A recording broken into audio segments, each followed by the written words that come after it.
Judith Heard uyu nguyu yagiye guhatanira ikamba rya Miss Elite World 2020. uyu nguyu yagiye kurihatanira ku myaka 34 yose. uyu mukobwa uba mu Bugande kandi akaba yariyamamarije muri Miss Uganda, akaba ari n'umwe mu bakobwa beza baharanira guteza imbere umukobwa n'igitsina gore. uyu nguyu uzwi ku izina ry'Inyarwanda Kanengwa Judith, akaba ari n'umunyarwanda n'ubundi.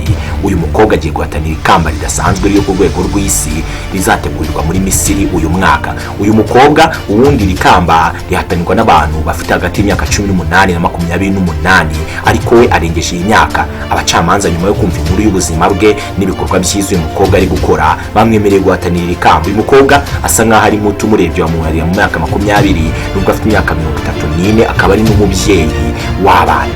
uyu mukobwa kandi yatangaje ko yifitiye icyizere cyo kuzatwara ikamba nubwo atanye n'abana bato.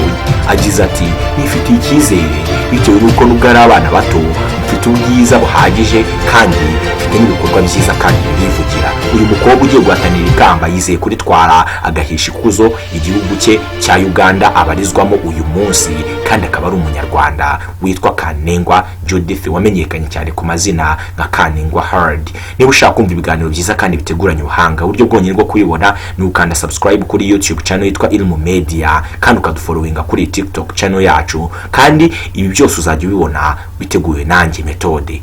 ikiganiro cyacu cyitwa ubucurabwenge. Ilmu Media.